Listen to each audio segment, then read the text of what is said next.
Welcome to PHP Podcast. I'm Mike. And this is Orlando, and we're on episode 337. Yeah. Garage sale best practices, part 2. Yeah. And if you caught our recent theme episode, we've had 2 update episodes. But before that, we had one about garage sale best practices 1, where we talked about how to prepare, what to do when you're out on the road, and so on. And we actually had a mini-sode about, the best questions to ask. And so we don't want to, do all that all over again. We will have a little bit of that here and there. But, I was looking at, we had a couple episodes in the early days, like episode 60 something. I don't remember what it was. And we talked about some of this, and I wanted to compare, like I wrote the notes for this show, and I compared them to the notes from that show, and we have changed a lot. I believe it. And so whenever you catch this content, if you've been listening to us for a long while and you're like, oh, they're talking about the same thing again, we may be, but it's nuanced. It's with new information, and, obviously you get better at your craft. So stay tuned. I think this is going to be a great episode. Yeah.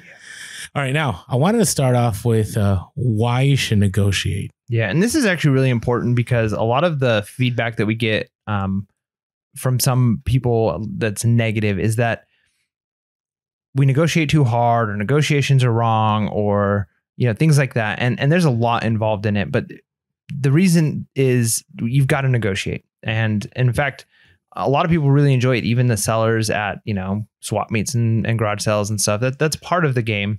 And there is a point where people can be cruel. There's a point where people are unwise with their negotiation. There's a point where people are actually just trying to scam and rip people off. And so we don't advocate for any of that. We're advocating for ethical negotiations where, you're going to give them a deal that ultimately they're going to be happy with, or they wouldn't sell it, and is going to actually be something where you can make and be successful with that item and purchase as the reseller. Mm-hmm. Agreed. So the reason I say you should negotiate, because it's the number one rule in reselling, right? You got to keep costs low, right? Especially now, right? If sales are slow for you, you're going to have to get those higher margin sales, right? You're going to have an average sale price that, when it comes down to the net, your cost of goods is super low, right? And again, at garage sales, like Mike said, you have to come with the understanding that people know it's a garage sale. And if sometimes, you may go, I don't know if I want to negotiate because it's already pretty cheap. Do it still. Why? Because they're trying to offload stuff, right? Sometimes you will get people that are wanting top dollar, and we'll talk about that at the end of the podcast. By the way, you should tune in all the way through, because at the end, we have a lot of good stuff at the end, especially if you're new to garage sales. But again, the best way to ensure that you stay profitable is keeping your costs low. And garage sales are one of those places. Actually, it's funny because somebody on the Discord had said, I went to my first garage sale and it's so much fun, and the costs were so low. Yep. And it's like, yes, this is why we always encourage, if you're new and you don't have a lot of capital, go to garage sales, because you can negotiate your way into even a better deal. Yeah. And you got to have that understanding too, that there may be some people who they like, this is my price, I'm not negotiating. And then that with the conversation, then you have to make that decision. Okay, am I going to still buy this item? Is it profitable for me? But some of my mistakes that I made very early on in reselling is somebody would give me a price and I knew, hey, I could be profitable with that price. How much you want for this set of books? And they'd say $20. Mm-hmm. And then I would take it and they'd be like, oh, perfect. And then now that I've been reselling for a long time and I've had a lot of experience doing things like that, I know that a lot of people, they're putting it higher than they actually want. They might only want $10 for those. So they'll say 20 expecting you to negotiate. And if you don't, and you just take that first offer, yeah, they're making a little bit more right off the bat, but you're losing money in the long run. And so the reality is they might have that number 10 in their head. And if you're not doing any negotiations, you're paying more than you really need to and what they really want for it. And obviously that's, the dream as a seller if nobody negotiates. But I did as the seller at a garage sale. I've done a couple of garage sales and I've never been offended. I've tried to sell, I sold a inflatable kayak, and the person was like, they negotiated really hard on it. And to the point where it was like, I told him, maybe come back later. If it's still here, I'll sell it to you for that price. Oh, what's the difference between now and later? Like, what if I can't make it back later? If you're willing to let it go for this price, like in a couple hours from now, why not just let it go now? Or you can be done with it. And because it's true, like if I will let it go for $80 at some point, yeah, why not? I could sit here all day and hope to get the 120 out of it, but fine, I'll do it. And I was not offended that he was negotiating hard. So you've got to keep your prices low. And the next thing is it allows you to buy more. When it comes down to it, yeah, you might say, hey, that was kind of messed up to negotiate. You know, you were going to sell that for $60. They offered it to you for 20 and you tried to get it for 10. Well, the reality is, if you can get it for 10, then that allows you to buy something else from them for $10. And that allows you to buy, so that same $20, instead of having one item, you now have two, which as a reseller is going to allow you to have more inventory. It's going to have, and we know with eBay, the more items you're listing, the more things potentially in your store that people are going to be looking for, the more sales you're going to have. And so being able to purchase more items, I mean, imagine like every time, sometimes I think about when I go to a garage sale and I buy something and then I get something thrown in. So my thought is, okay, $20 for this item. If I can basically get this other item in this price for $20, I get two items. It's like buy one, get one free on stuff, or buy one and then this is thrown in. And that helps you to think about, okay, well, when I sell that, I was originally going to buy that for 20. I pretty much got that for free because I got it in the bundle. That helps you to make even deals when you're selling. If someone gives you an offer and you could take a little bit less. So you want to be able to have more inventory, and negotiating lower price is going to allow you to do that. Yeah. And just remember, not only at that garage sale, but let's say go with your scenario, right? Something was 20, you got it for 10, you have that $10. That $10 now you can use at different garage sales. And let's say you get 10 different items at $1 a piece. And one of those items ends up being a grill item or ends up being a home run. And then you have $100 sale, right? From that $10 that you saved, that you use $1 somewhere else, and allows you to make a lot more money. So definitely want to make sure that you're negotiating at garage sales. And it also allows you to take risks. Right. That's one thing I've learned that has helped me a lot is that, I'll go and I'll bargain hard and I'll negotiate. And, not everybody really has looked at all through their inventory when they do a garage sale. Right. Sometimes they think something has worked out fine. Like electronics, this happens all the time. I will not pay a lot for electronics. And sometimes people would say, well, Orlando, you're going to make so much money just paying $20 for that. But maybe. And this happened actually to me this last weekend. I went and bought a Bose Wave music system with the CD changer, and it resells for $400. And they had it for $100 at the estate sale. And then they asked me, how much are you willing to pay? And I always love when I get that question, because I will go pretty low, but you can't go too low where they're just like, never mind. They shut off. Yeah. Yeah. So I said $30, which I thought was crazy low. And they said, no, somebody already offered me that. And I was like, okay, well, how about we land at 40? And they're like, nope. And she's like, I got to do 60. And I was like, I can't do 50. I can't do 60. I got to be at 50. And she's like, well, pick up a few more things and then let's see what happens. So I picked up a few other items and I said, all right, now can we do 60? She's like, okay. So I thought I was going to turn that sale, which I got my 50 because the other items cost $10, right? And I'm going to make profit on those, but I got it for 50. I was expecting to make $400. Well, I went home after I already tested everything at the estate sale. Everything worked perfectly. I went home. The CD changer was stuck. And if you follow us on Instagram, I did a whole story on this. The CD changer was stuck. I couldn't put a CD in the second slot. And so my resale value went from $400 and down to about $250, which is still great. Right. But what if the Wave music system didn't work either, which is the stereo itself with the radio and everything. And so luckily I bought it low enough that I wasn't really bothered. I sold the CD changer still for $50 plus shipping. And then I sold the Wave music system for $150 plus shipping. And I still had a CD that goes for $50. That's a Bose like update CD. And so I still ended up profitable. So I took that risk. Thought everything was fine. But what if I didn't negotiate and I paid that $100? Yeah. If you're paying top dollar for an item and then it doesn't work out, and it can be a lot of things too. Like you can look something really, electronics is a good example because you take it home and you test and it doesn't work. But a lot of things you can look at and think, oh, this is great. One example is I bought a Pennywise clown from Swap Me. I've talked about it on past podcasts, and I looked it over at the Swap Me and it looked pretty good. And I negotiated and I was able to get them down some. And then once I got it home and I really looked at it, like once I lifted like the pant leg on the bottom of one, I saw the shoes, like a porcelain shoe, had like a big crack and chip in it. And I'm like, oh my goodness, like this is now not like a brand, like it's messed up. And so had I not negotiated like an extra $25 off of that thing, man, I could have been hurting. I could have lost quite a bit of money on that. As it was, I made some money, but not as much as I could have. So it could happen on a lot of things, and you're able to take more risks, especially with bigger items. Even if it's like a risk of like a niche you don't know. Hey, really, I don't know a lot about like these random lithograph pictures you have, or these spoons, or whatever it is. I'm gonna have to do a lot of research. Maybe they're valuable, maybe they're not. And if you can get it at a discounted price, you negotiate down. And you can even use your ignorance as a reason to negotiate down. You can say like, I just don't know. And unless they're an expert, and if they're an expert and they know what it's all worth, they're not going to be selling it at a discounted price anyways. So it allows you to take those risks on things you don't know. So it is negotiating is crucial. And if you're like listening to this and you're like, Rolando, Mike, how do we do it though? Well, you can just type in PRS podcast, negotiation, or garage sales, and you're going to find a ton of them. So many episodes. But also we have behind us, Never Split the Difference by Chris Voss. We did a whole book review. It's probably like 3 or 4 episodes we did on those. And we talked about negotiating just in general, but we applied a lot of it to reselling. So definitely check those out, because you're going to want to be able to keep your cost low so you can buy more and then take those risks. All right, now, before we move on to the next one, we're going to talk about being aware of your surroundings. If you're picking up stuff at garage sales and you're not keeping track of how much you're paying for stuff, and you're basically not knowing your numbers, there's a great tool out there that'll help you. Mike and I have talked about this for the last month. My Reseller Genie is great.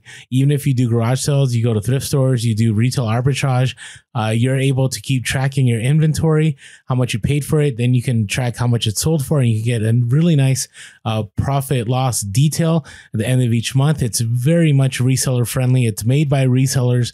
So if you haven't signed up for My Reseller Genie, I encourage you to do so. You get a free 15% off by using our link for the first month, by using our promo code Pure Hustle, all in caps. So check out My Reseller Genie, go to the link below, and use our code Pure Hustle, all in caps. Get that free get that 50% off the first month. All right. So this one we haven't talked about before, and I want to hear your thoughts. I think we've talked about some of these concepts, sure, but not like directly talked about it. So I think it's very important when you go to garage sales and you're trying to negotiate, that you're aware of your surroundings. Sometimes negotiating at a certain time in that garage sale isn't the best. Sometimes the certain person you're talking to probably isn't the best person to negotiate with. So let's talk about some of that. So first of all, this is one that may be controversial, but I've had some incredible deals by negotiating before the garage sale. What do I mean by that? So you find somebody on Facebook Marketplace, you find somebody on Craigslist or OfferUp, whatever, and they're having a garage sale and they have pictures. They have a lot of great items. And you want to get up early, you want to be the first person there, but sometimes you can contact them the night before. Right. I'm not saying like at 10 p.m., but let's say you look at the ad and you look at it, early evening in the afternoon. I've done this before where I've reached out to people and said, hey, let me save you the trouble tomorrow. I'm pretty interested in a lot of your inventory. Maybe I'll buy out all your inventory, but are you open to me stopping by tonight? And, maybe we can negotiate a deal. And what ends up happening is I've gotten actually, I think, better deals than a garage sale, because they don't have to worry that much, right? They already make the profit before they even started. Sometimes I've bought out their stuff and they're like, you know what? I don't think I'm even going to do this garage sale. And they shut down a garage sale. And so I encourage you to do that, especially if it's your niche, like, what's on there and how profitable it is. I encourage you to reach out to those people. Doesn't mean they're always going to answer you or they're going to get back to you. But I've had some times I'll never forget. I bought a whole bunch of trains the night before. I saw the pictures. I knew what they were. I knew how profitable they were. And I think I got items at like $2 a piece, which I was able to sell for like $50 to $100. And and I saved them the trouble. They shut down actually their garage sale the next morning. Nice. And it didn't even happen. So that's one way of negotiating, but I just wanted to bring that one up. Yeah, no, that's good. Next one is got actually a lot of elements to this, and that's you want to negotiate with the right person. Now, we've had some fun stories on the podcast in the past of, if you get to the dream garage sale where it's like an ex-wife who's like selling her ex-husband's stuff, the wife is selling all of her ex-husband's stuff and she's just trying to get rid of it and she doesn't care what it sells for. Or you hear a phrase like, oh yeah, my boyfriend is, he went to go get donuts and I hate this thing. And I want, like, when you hear things like that, there's little triggers that you hear. They're like, okay, like this is, I can make a deal here. And so that could be very beneficial, is to make sure like you're in the right situation. Now, sometimes when you're at the garage sale, you can kind of pay attention. Maybe there's 2 or 3 sellers walking around. Maybe it's a husband and wife and a kid or something like that. And they're kind of, they're each doing things. If while you're looking at stuff, you should always be paying attention. And maybe you hear that like the husband is just, he's letting things go for pennies on the dollar, and the wife is being a little bit more stingent, or vice versa. And so pay attention to who you want to ask the question to. And when you hear things, because one of the worst things you can hear is, oh, you know what? That's my son's. I don't really know a lot about that. He told me I could sell it out here. Let me call him, or he'll be here in like a half hour and we can ask the price then. When you hear something like that, a lot of times you just want to move quickly, and we're not really big on giving the first number. But if you're waiting for them to give you a number and you're stuck on, well, I mean, should we call Johnny and see what, when you hear something, that's when it's like, okay, I'm just going to give a number, because otherwise this could go wrong, right? They're willing to negotiate. And then you say, I don't know, I did this with I got a Game Boy and like a PSP and something, and it was that kind of a situation. And it was, well, okay, let me make an offer then. And so then I made the offer. How about $20 for all of this? And I hate doing that, you know, when it's like they might have let it go for less. And sure enough, it worked out. And then who knows, maybe the son would have said, I don't care, give it away for free.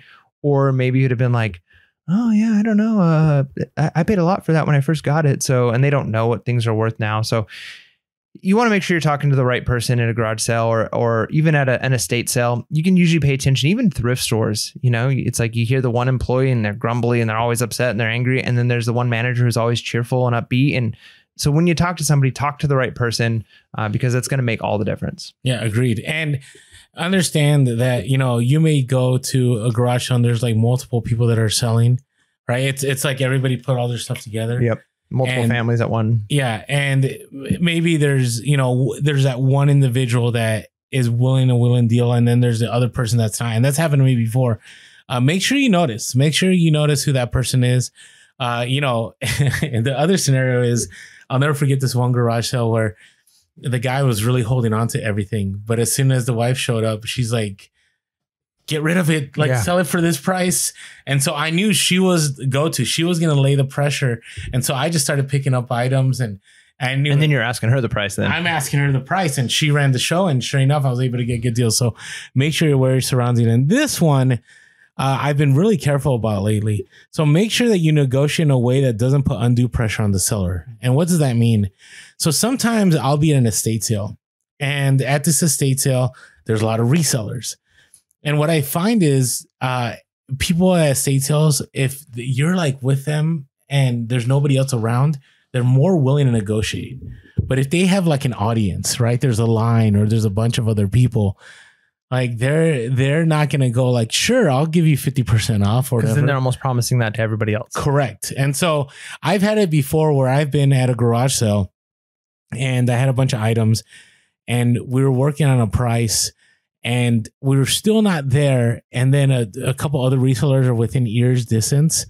And I'll stop the negotiation. I'm like, you know what? Hey, I want to look a little bit more. And I'll look around and I'll just keep looking. And obviously you got to be careful of your timing and stuff. Check out our last garage sale episode to talk about timing. But I'll wait for those resellers to be done and leave, or to be maybe on the other side. And then I'll come back and I'll go, all right, I picked these other couple items. Are we still good? Can we work a little bit more? And then I'll negotiate some more.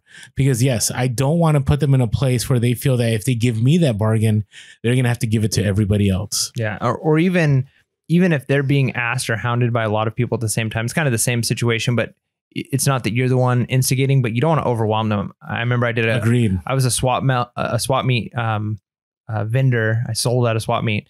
And when I first pulled up, I got surrounded. There was probably like 12 people that like just came up to me like, how about this? How much do you have any games? And they're digging through and people are throwing prices out to me. And I'm trying to think of a price here and somebody else is throwing a price out to me. And at that point I knew I was going to start making bad deals. And so I kind of had to like shut down and then like, okay, like, no, this price. And it's almost overwhelming. And then I don't want to deal with anybody, So if you see somebody being overwhelmed now, half hour later, I absolutely would have sat and talked to somebody for 5 minutes negotiating a price on an item because I'm not being overwhelmed by a bunch of other people. So yeah, timing is really important with that as well. Yeah. And you want to establish that I would say that temporary friendship, if you can, in the sense that, what I find is when same example, like I've been at garage sale where I'm talking to somebody and then these really rude resellers like, hey, how about this? And they just cut in front of me and they're like, hey, over here, how about this? And how about this? And so I'll tell the person, I'm like, hey, listen, it seems like, you got a lot of people. I no problem. I'll just wait on the side, take care of this and then come back. And sometimes that's worth them. And they're like, hey, thanks so much for waiting. Sorry to make you wait. You know what? I'll give it to you for this. And you end up getting that better deal. So you got to definitely read the room and figure out the best, circumstance to start the negotiations. Good stuff. All right. Hey, before we move on, one of the things that we love and talking about on the Discord is, garage sales and how people are saying, hey, I scored this. I found this to really help. And if you haven't been on a Discord, I'd strongly encourage you to sign up for our Patreon to support the podcast. And one of the benefits is the Discord. The Patreon, the $5.55 a month helps us to continue providing free content. For example, we got to get equipment sometimes and Mike's moving and I'm going to have to get a separate soundboard so we have our quality podcast happening. And so the money that we get from that Patreon is going to allow us to get better equipment, allow the podcast, even though we're going to be in 2 locations, to still have that quality sound that you're used to on Pierce the Podcast. So if you haven't yet, help us out. We go to patreon.com/Pierce the Podcast, sign up for that $5.55 a month, or go to the link below and you can do the same. And as always, you can find us on all social media. We're Pierce the Podcast. We are Pierce the Cast on Twitter. If you want to give us a call and share your hustle of the week, we're about to share some of these. Do so 619-738-1170. That's 619-738-1170. You can always shoot us an email, piercethepodcast@gmail.com. That's piercethepodcast@gmail.com. And if you haven't yet, you're listening to the podcast and you haven't gone over on YouTube, strongly encourage you to go over on YouTube just to hit that subscribe button. Make sure to smash that like button and hit that bell notification. Mike and I have talked about maybe, in the future, we need to start doing garage sale videos again. Our life got super busy, so it's kind of tough. And I go back and forth. I wonder if it hurts negotiation if you have your shooting video. I've heard somebody say, be careful to get the camera. Really? I've heard it. Yeah. Okay. So yeah.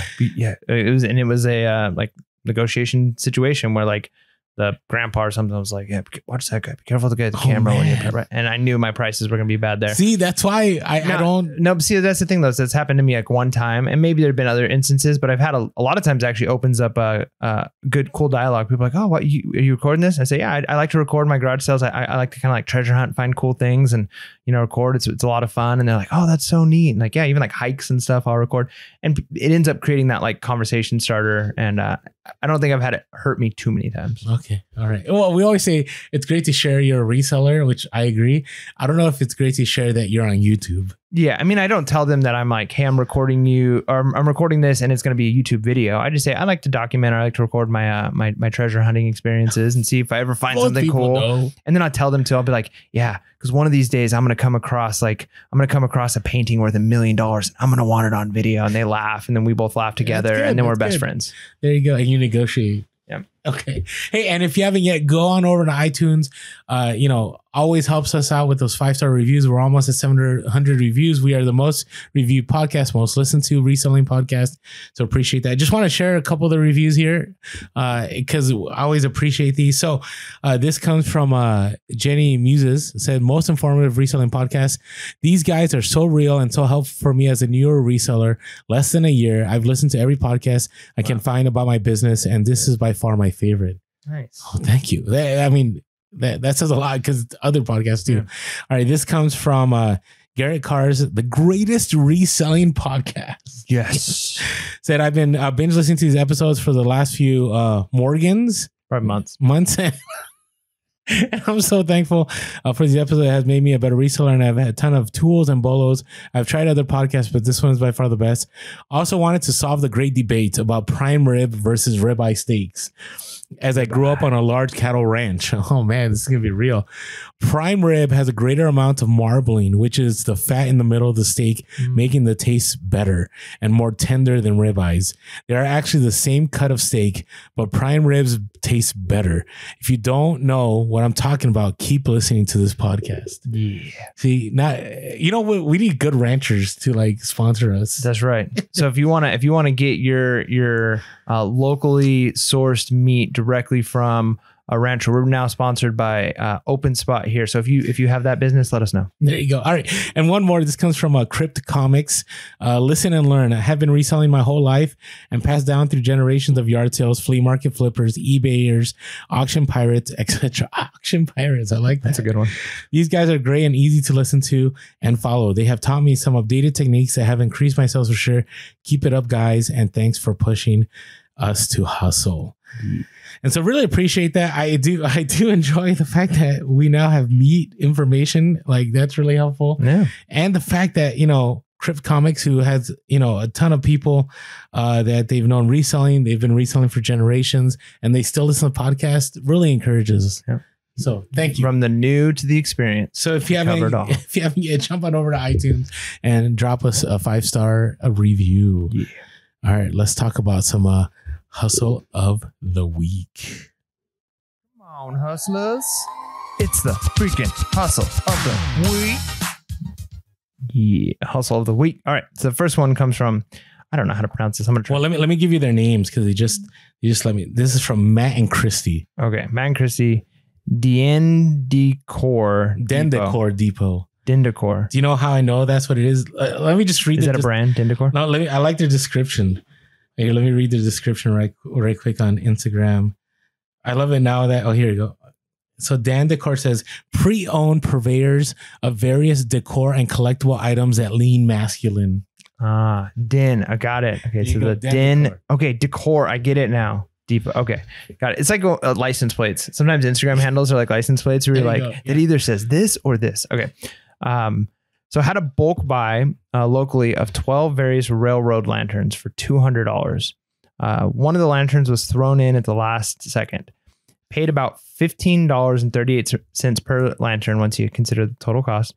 Listed on eBay and sold one antique Dietz Sport Skaters lantern lamp dated February 10th, 1914 for $459.99 plus shipping. I feel like when I give a price like that, like I almost need to do it in a Price is Right voice. Like, come on down. Like that's $459.99 for a lamp that you paid $15 for. That is killer. That is killer. It'd be cool to like have like an old 1914 railroad lamp. That's just a cool niche too. Like some items you're like, yeah, I sold this, whatever. It's nothing super special. I sold a baseball glove, or I sold a rain spooner shirt. But when it's like a collectible, super cool antique item, man, what a story. That's awesome. Yeah, I agree. Good job, Den Decor. And now I get it because it's that would definitely be some decor in like a man cave or something. Yeah, there you go. All right, so this is from Kello from the Discord. I think this is their second hustle of the week. I went to a yard sale kind of late to buy a backwards compatible PS3. What does that mean? That means it can play PS2, PS1. Oh, okay, games. I knew that. Okay. But a local reseller got to it first. That's the worst when you show up and it's gone. Instead, found a PS2 console lot with 14 other games for $65. The other reseller missed one of the games, listed on eBay, and sold the PlayStation 2 Futurama complete game with case, manual, and registration card for $299.99. Nice. Something about Futurama.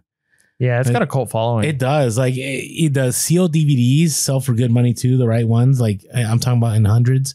So the fact that this was a PS2 game that was used but was complete, nice score, Kilo. That's pretty awesome. That's super awesome. All right, our next one comes from Kiola, who's somebody from our Discord. One of our authority people. Yeah, knows a lot for sure. Had a local deal and bought a ton of golf equipment.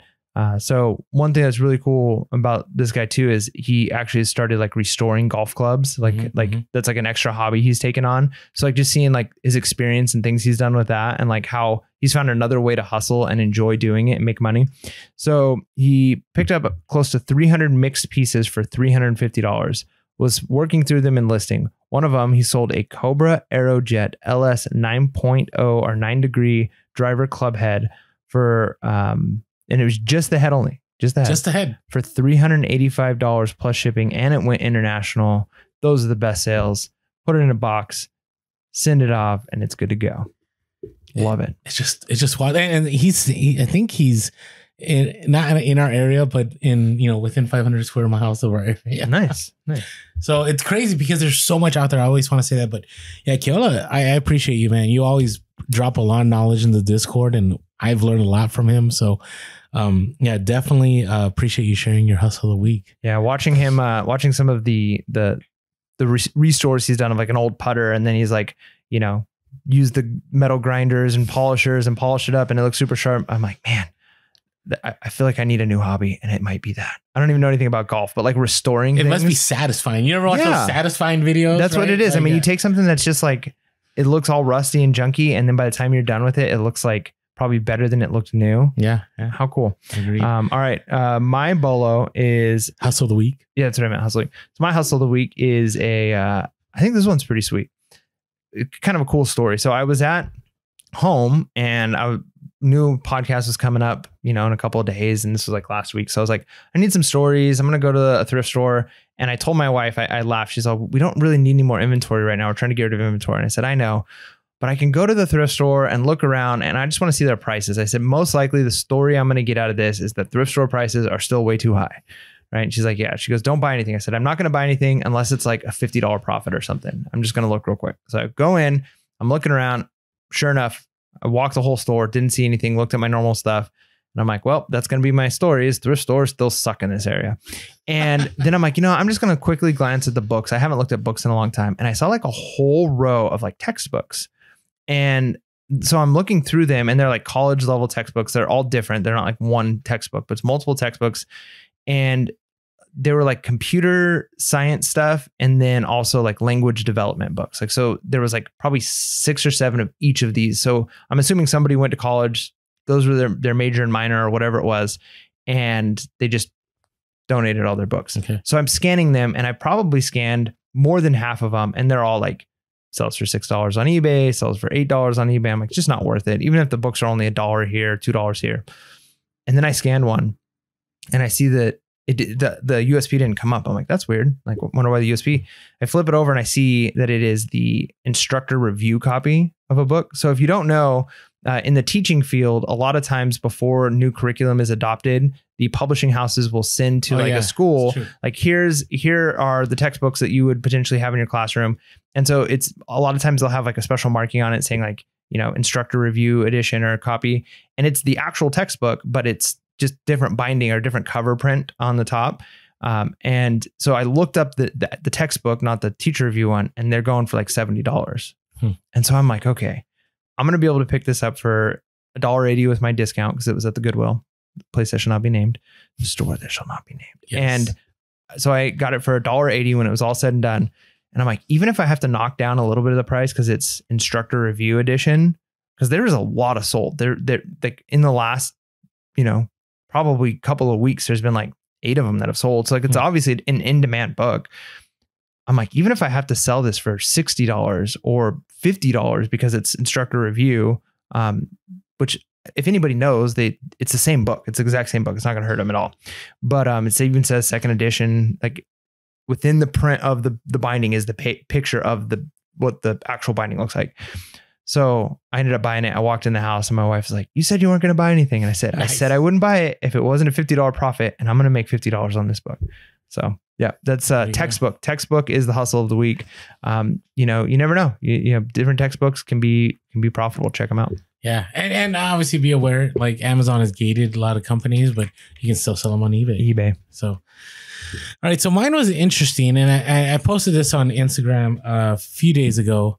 But it was one of those things where you always love it when you go to the thrift, which I don't do very often.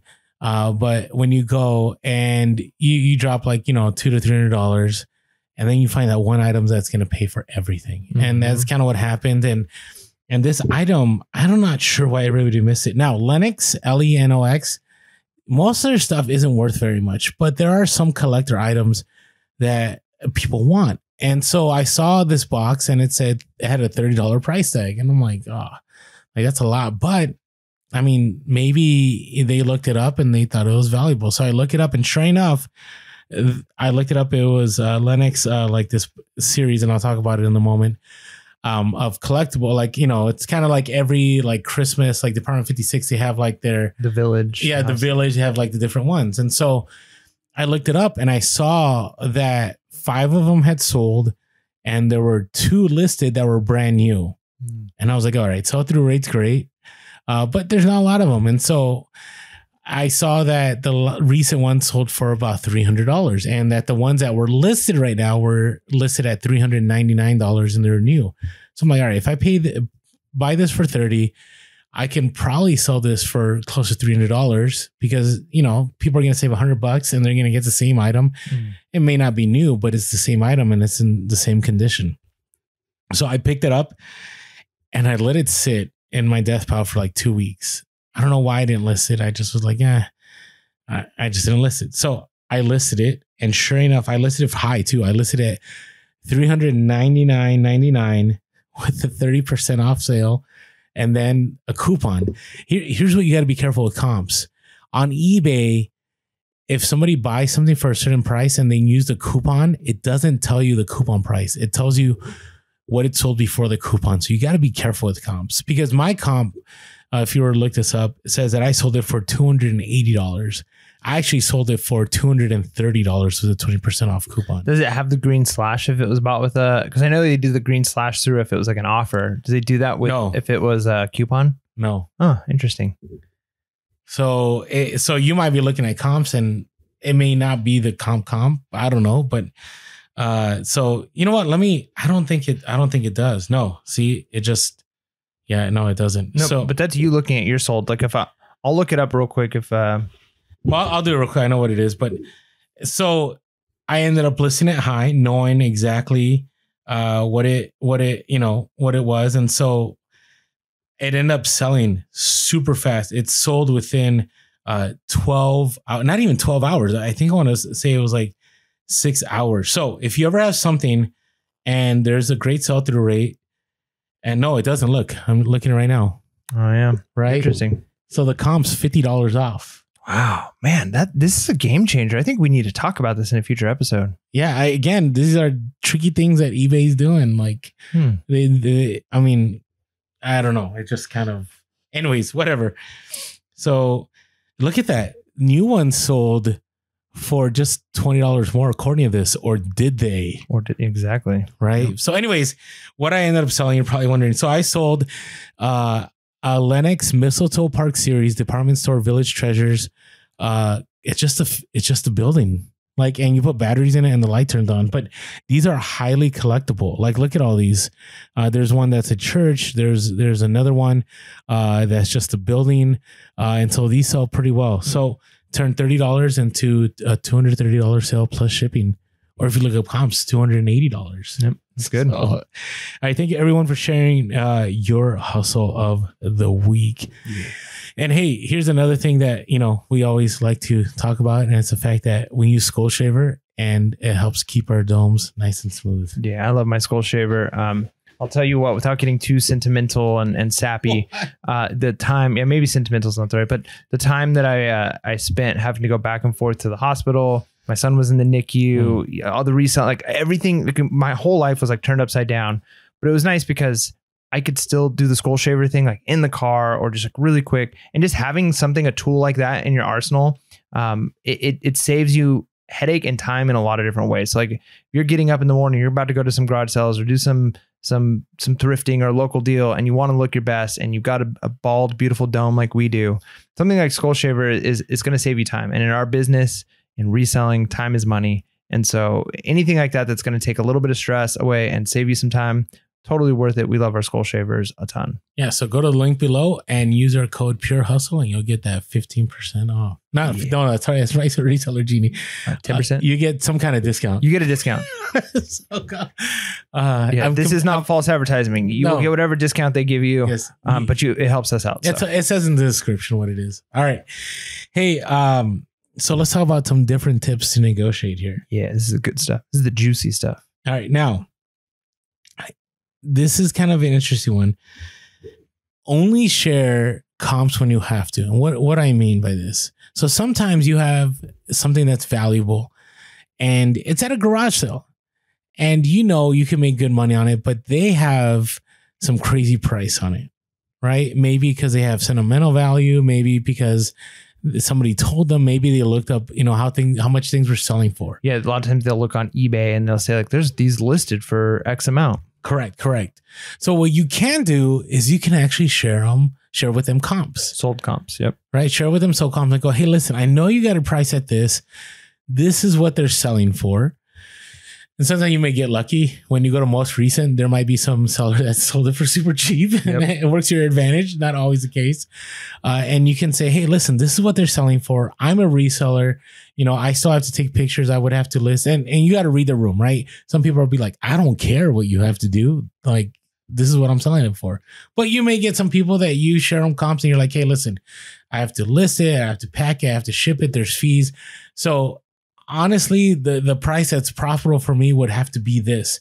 And it works sometimes. I've had it before where people had things priced super high and I showed them comps and they're like, you know what? That's fair. Yeah, that's fine. I'll sell it to you at this price. Yeah. It brings them back down to reality too. Cause I've had times where, I'm going to buy a gaming system or a game or something. They're like, I know I'm pretty sure they'll sell for a lot on eBay. They'll sell for, I looked it up before we had the garage sale and it sold. And then, once you show them the comps, then you're showing them reality. Like, people have them listed for, this is what they actually sell for. It brings some perspective. Cause if somebody thinks they've got a $200 item, but it's really only a $50 item, then their thought of like, fine, I'll sell it for $20 is more realistic. Whereas if they think they have a $200 item, they're not going to sell it to you for $10-20 because they think it's worth $200. So it just is a little splash of reality for them. And then sharing you're a reseller and the whole process works too. And a lot of times the next one is you want to detach the buyer from the item and specifically in a specific way. So that was redundant. So in negotiating, the person who cares the least wins.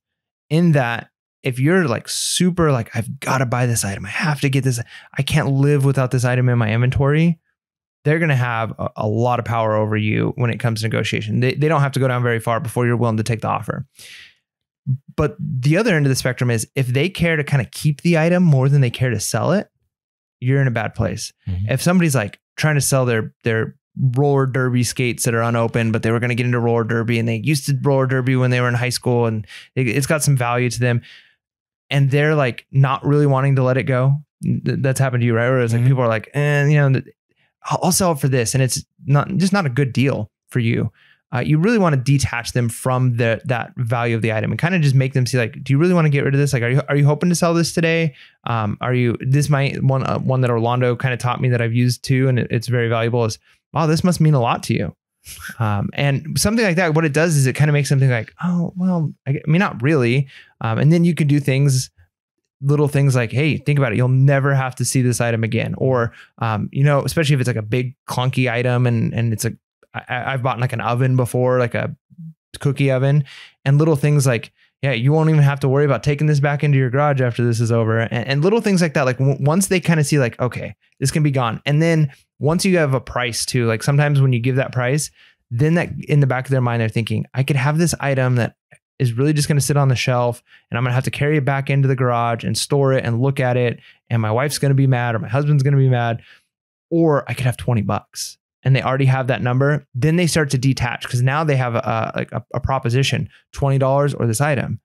So things like that, even if you have to give the first number, which we hate to do, but sometimes if they're not really willing to let an item go, sometimes giving them an alternative to, hey, you've got this thing, you could have this other thing. It's called money, right? Those kinds of detachments make them say like, no, it's actually, I'm not that sentimental about it. Or once you can detach them from the item, then they're going to care more about selling the item than keeping it, which means you have kind of the power play in the negotiation. Yeah. And you got to read the room. A new line I've been using lately is, seems you're really attached to this item.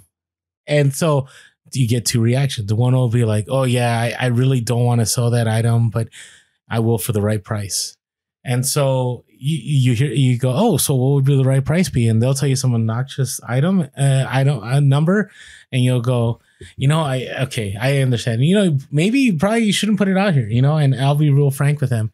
Or they'll get, it'll kind of throw them off, and they'll say, what? No, I don't really care for that much for that item. I'm like, oh, I thought you were, because the price is kind of a little on the high side. And they're like, oh, really? What?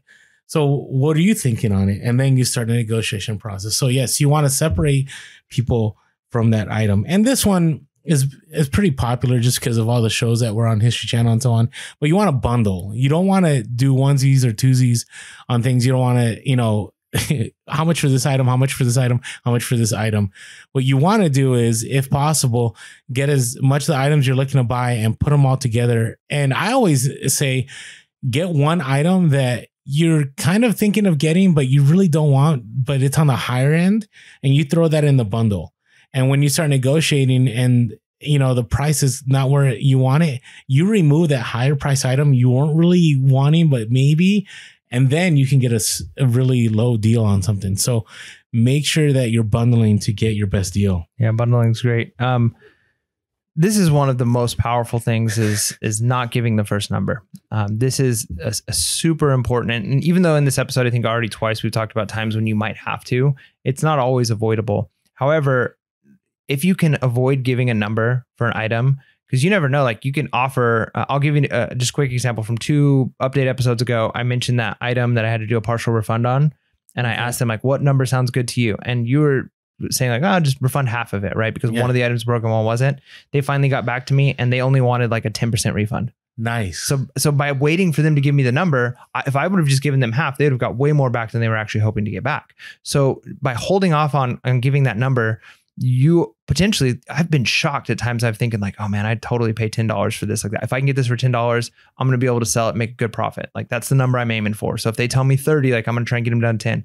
And I let them give me the first number and they tell me 5 or 2. And it's like, had I have just came in and said 10, I wouldn't have even realized that I lost that potential.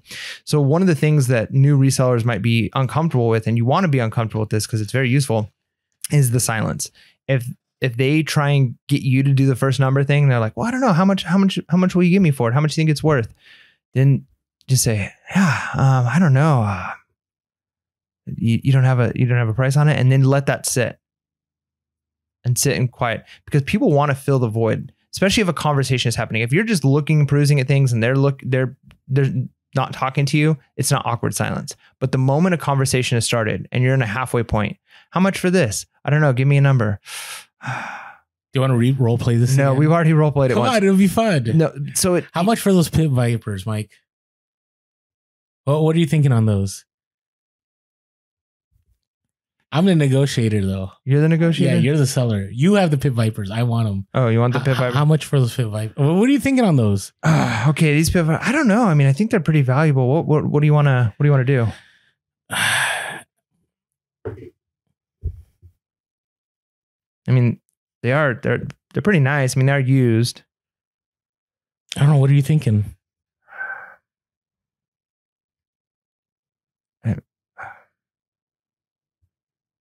I mean, would you do 10? I mean, because that wasn't even that long of a silence, but like just a little bit of awkward silence of like, they want to say something. Something has to be said. You don't need to say anything. Yeah. Though, right? So drag it out. You don't even have to say anything. Drag it out.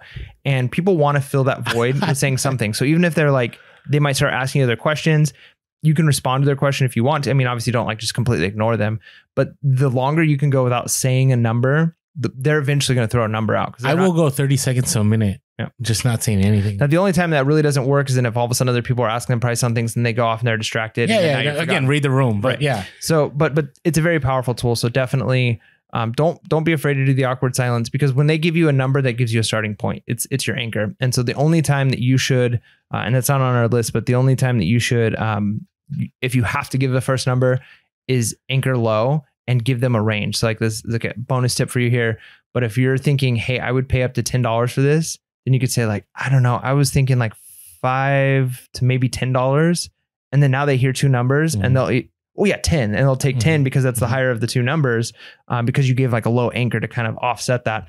So there are things you can do if you have to give the first number, but at all costs, avoid it if you can. Yeah, and I will tell you, in real life experience, I've had that 30-second to a minute silence, and I've had things drop from $50 all the way to down like 25 because even if they give a number, even if I was like, how about $60 for these? And you're just like, and then you do another about 30 seconds of silence, kind of thinking about it and maybe looking at some other stuff and looking back at the glasses. Eventually they're going to be like, okay, well, how about 30? Yeah. And they'll drop the number without you even saying a word. Even if you're just like, I don't know. And then silence again. I can't even explain how it works. It just works. It works. It's so wild. It's science. It's a scientific fact. It is. All right. And this next one, don't be afraid to be real with your numbers. And what I mean, if somebody asks you, what are you willing to pay for something? Tell them. Like if it's something that you're only willing to pay $2 for. And again, this is after, you've gone around and no one's given a number and you're getting to a place where it's time to, you got to close the deal. Just say, you know what? I got to be at $2. And then you'll know. Now, that's only if after the awkward silence, after waiting for the first number and you're not landing anywhere, you just got to be real with it. Now, sometimes you may have done all that and you're still negotiating. And you just got to get to a place where you got to be real with the person and just go, listen, I know we've been going round and round about this, but it has to be profitable for me. And this is the number I'm going to have to be at. And I've had people go, you know what, whatever, that's fine. And they'll just go with it. That's good. And then our last one here, and I think this one is probably, it's an overlooked thing, but you want to start and end your negotiations with a smile. Like the moment you walk up to the garage sale, you want to be pleasant. You want to be in a good mood. We've talked about kind of making those human to human connections with people, even if it's something simple like, man, it's cold this morning, huh? Look, I'm glad you got your coffee. I need to get some after this sale for sure. And like little things like that, you make connection with people. Start with a smile. How you doing this morning? Have you guys had a lot of sales already? A little bit of interaction back and forth. But then when you're negotiating, this isn't, even though it's two people coming together trying to figure out a price. And so can be some tension involved. You don't want it to be like, I'm your enemy and I'm coming in here and I'm like, well, I mean, this looks pretty bad. I mean, this is basically junk. How about $5? I mean, that's not how you want to do a negotiation. You want to be friendly. You want to be polite. And here's the other thing too, that people don't oftentimes realize, especially people who maybe they're so business focused, or maybe they just don't have very good emotional intelligence. They don't have that EQ, is people are going to mirror even something simple. Like if you seem like you're in a hurry, if you're running around, you're looking at things, how much for this, how much, they're going to sense anxiety because you're thinking, I've got to get to that next garage sale. And if I spend too long here, that other seller who I've been racing all morning is going to get there first. If they sense tension from you, they, even without realizing it, they're going to have some tension and they're going to be trying to quickly come up with numbers like, well, I don't know. Like, I mean, I guess I could sell that for this. And then now you've got tension versus tension. Whereas if you are, if you're keeping it very calm, you're slow, not too slow, but you don't show them that I'm in a hurry. Like, yeah, what do you think for this? And you're just, then they're going to be more relaxed. They're going to mirror that relaxed emotion. Mm-hmm. So that's what you want. And I always remember, you may have negotiated a good deal, but if people are upset with you or you walk away in a negative attitude, you may have burned the bridge to a potential other buyout. I can't tell you how many times, I've been that guy that they reached out and they're like, hey, you know what? You were good to us. We really appreciated your energy. We have some other stuff we want to sell, right? Because I always leave my business card if it's something that may lead to a future sale. But I've even had it where I've come back to the same place for a garage sale maybe a year later. And this is one of the reasons I keep my beard. It's because people remember me. Yeah, recognition. Right. And so you always want to end on a good note because you never know when you may have to make another negotiation. That's good. So hopefully all these tips helped you out. Hopefully you are able to get some score at the garage sales. And I know some of you are like, it's kind of cold right now. We're not having them yet, but soon it's coming. It's coming. It's going to be garage sale season. And so go out there, negotiate. And with that being said, make sure to be real, be relevant, and be reselling. Lates. Peace.